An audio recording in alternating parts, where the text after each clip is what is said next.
کفر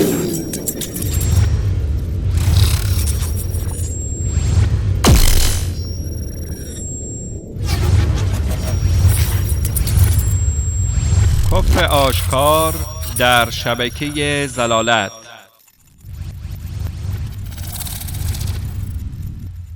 بینندگان گرامی، در این کلیپ خواهید دید که چگونه در شبکه ضلالت آخوندی مشرک انبیای الهی را به باد مسخره گرفته و نسبت شرک و کفر به کسانی می دهد که پیام‌آور توحید بودند. عیسی علیه السلام: من مسیحی می شوم عیسی اگر ثابت کند مرده ای را کرده زنده او بدون یا علی.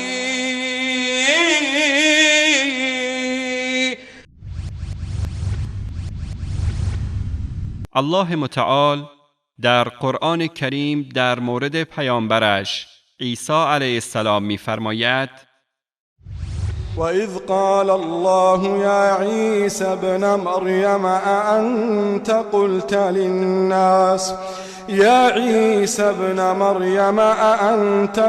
لِلنَّاسِ اتَّخِذُونِي وَأُمِّيَ إِلَٰهَيْنِ مِن دُونِ اللَّهِ قَالَ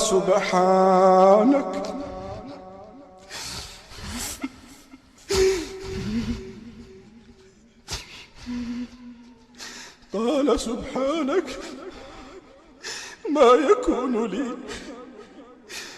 يكون لي أن أقول ما ليس لي بحق إن كنت قلته فقد علمته تعلم ما في نفسي ولا أعلم ما في نفسك إنك أنت علام الغيوب ما قلت لهم إلا ما أمرتني به أن اعبدوا الله ربي وربكم وكنت عليهم شهيدا ما دمت فيهم فلما توفيتني كنت أنت الرقيب عليهم وأنت على كل شيء شهيد. و هنگامی که الله می‌فرماید: ای عیسی پسر مریم، آیا تو به مردم گفتی که جز الله من و مادرم را معبود قرار دهید؟ گوید: تو پاک و منزهی، من حق ندارم چیزی بگویم که شایسته ام نیست. اگر چنین سخنی گفته باشم تو خود از آن آگاهی. تو از آنچه در درون من است آگاهی و من از اسراری که نزد توست آگاهی ندارم. به راستی تو تمام اسرار و امور غیب را می‌دانی. چیزی جز دستوری که به من دادی به آنان نگفتم. این که الله را که پروردگار من و شماست پرستش نمایید و تا زمانی که در میانشان بودم مراقب و گواهشان بودم و چون مرا از میانشان برداشتی خود مراقبشان بودی و تو بر همه چیز گواهی.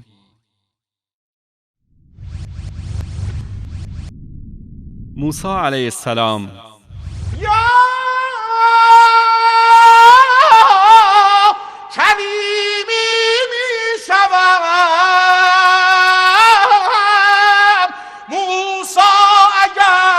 ثابت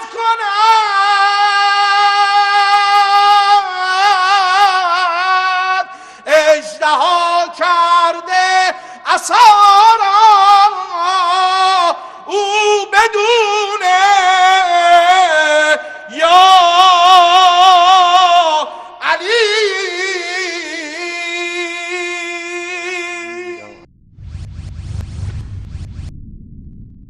و موسی علیه السلام قومش را دعوت به استعانت از الله عزوجل می نمود. قال موسى لقومه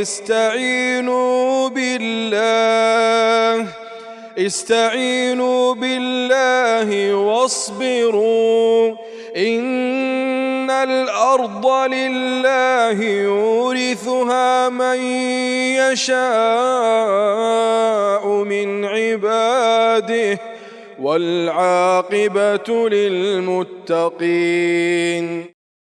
موسی به قومش گفت از الله یاری بخواهید و شکیبا باشید که به راستی زمین از آن الله است و آن را به هر کس از بندگانش که بخواهد میبخشد و سرانجام نیک از آن پرهیزگاران است.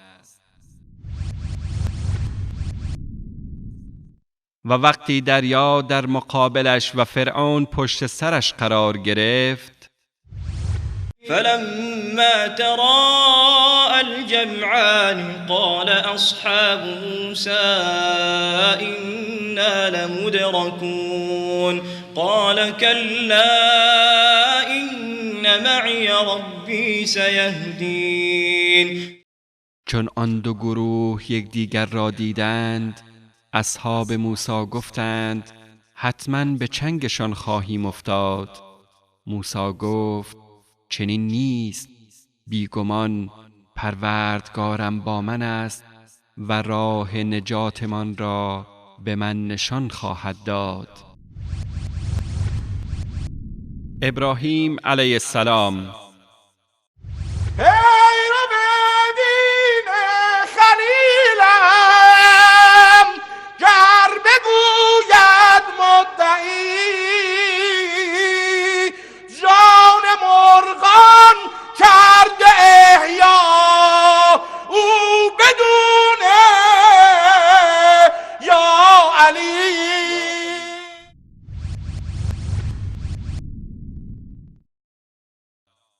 این مداح گستاخ حتی نسبت به امام موحدین ابراهیم خلیل علیه السلام اهانت کرده و به او نسبت شرک می‌دهد، در حالی که الله عزوجل در وصف خلیلش چنین می‌فرماید: إن إبراهيم كان أمة قانتا لله حنيفا ولم يك من المشركين شاكرا لأنعمه اجتباه وهداه إلى صراط مستقيم وآتيناه في الدنيا حسنة وإنه في الآخرة لمن الصالحين ثم أوحينا إليك أن اتبع ملة إبراهيم حنيفا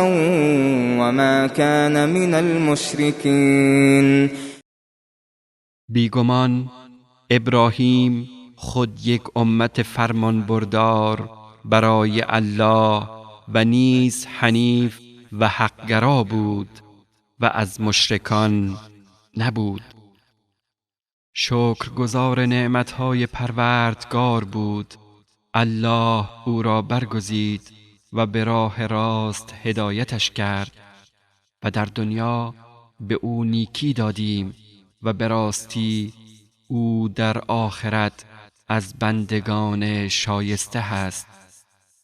آنگاه به تو وحی کردیم که از آیین ابراهیم پیروی کن که حنیف و حقگرا بود و از مشرکان نبود.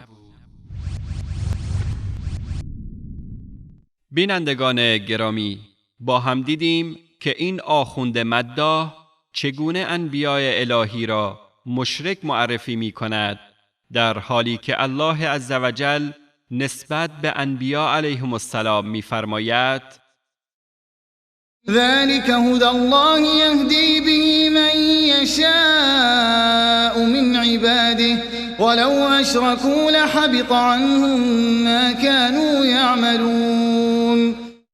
این هدایت الله است که با آن هر که از بندگانش را بخواهد هدایت می کند و اگر این پیامبران شرک بورزند اعمالشان نابود می شود.